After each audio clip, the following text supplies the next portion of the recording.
I used to be pretty woke. I had the TDS, the Trump derangement syndrome. I thought everybody who voted for Donald Trump was a racist. All that changed when I encountered a Yale study in 2018. The study found that there was a difference between how white liberals and white conservatives talk when they talk to black people.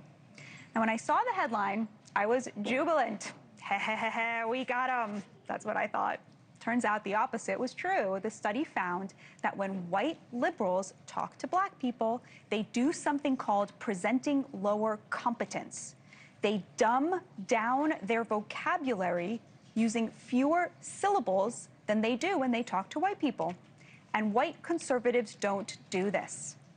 I remember seeing the study and thinking with horror, and we liberals call conservatives racist? What could be more racist than the patronizing view that black people need to be protected from our big vocabularies? Yet it was this patronizing view that minorities are oppressed and in need of saving that I could suddenly see was at play in much of the progressive worldview. It caused me to think, well, if I'm wrong about conservatives being racist, what else might I be wrong about? A lot, it turns out, including my next guest. I spoke to Dana Loesch this week, the former doyen of the National Rifle Association. As my woke liberal self, Dana was enemy number one. Now she's one of the most moral voices protecting the right from embracing its far fringe. Here is some of our conversation. Dana Loesch, thank you so much for joining me. It's so great to be here with you. Batya, thank you so much for having me. And I'm so happy that you came around, and it just warms my heart. I love that. So we're going to talk a lot about that, but I did want to start with something that you've been making waves about recently. So it all sort of started when Tucker Carlson had Nick Fuentes, a notable white nationalist and Holocaust denier, on his show a couple weeks ago. And then the head of Heritage, Kevin Roberts, supported Carlson platforming Fuentes in what was a very cozy interview. You were one of many people who called Roberts out, but you took it one step further. You had him on his show.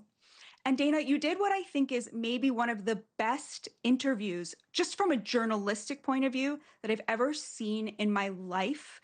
The way that you just calmly broke down the flaws in his thinking, it was remarkable. We have a little clip of that. Let's take a look at that. You said that you wouldn't have Nick on if you had a show. You wouldn't have had him on your program. Why? There's very little common ground, if we're supposed to have these ideas out in the public square and examine them, why wouldn't you have him on your program?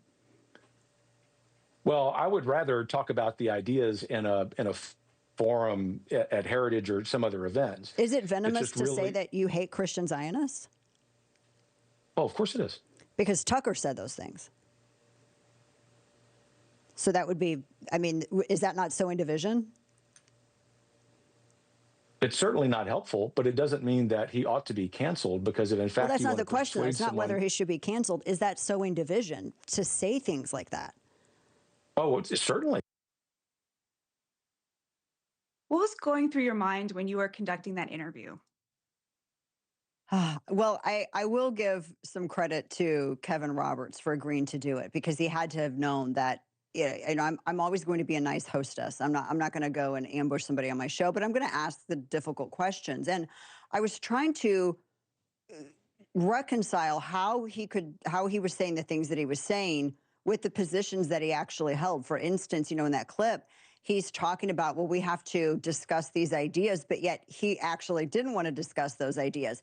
And his whole objection was resting on this presupposition that these were ideas that were even, A, worthy of being embraced momentarily for consideration and debate, and B, that these were ideas that weren't already defeated in May of 1945.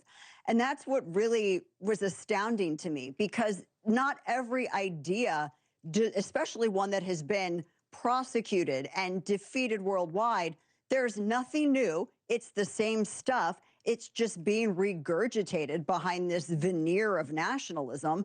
So why are we pretending otherwise? And it just seemed to me that it was a weak ploy to try to get a slice of that digital economy by, flirting around with these ideas, which then legitimizes them to mainstream audiences.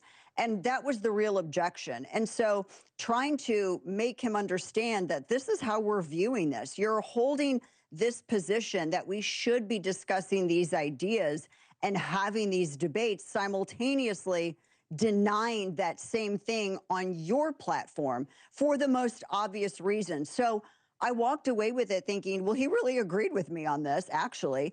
He doesn't agree. He agrees with me. He doesn't agree with himself. But I don't think that he ever recognized that.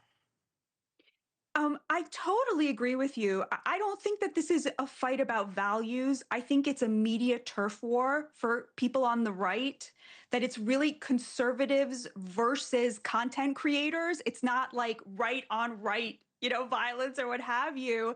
Who's winning? I think they've blinked.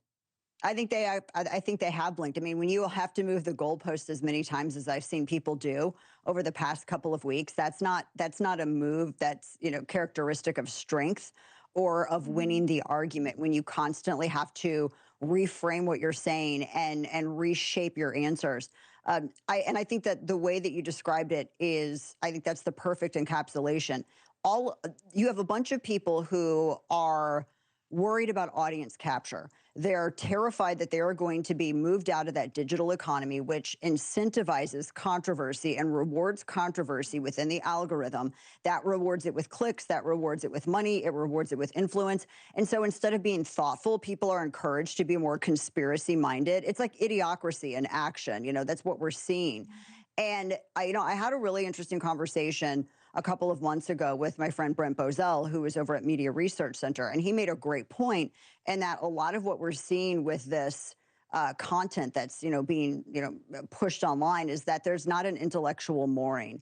And that's the difference between a lot of what we're seeing now and what we've seen with open and free discussion previously, like in 2010 and even before then. There's always been this intellectual mooring. There's always been this smart place that everybody can kind of, rope off on. And, you can have these debates, and that's absent in a lot of this. I mean, it's just brain slop.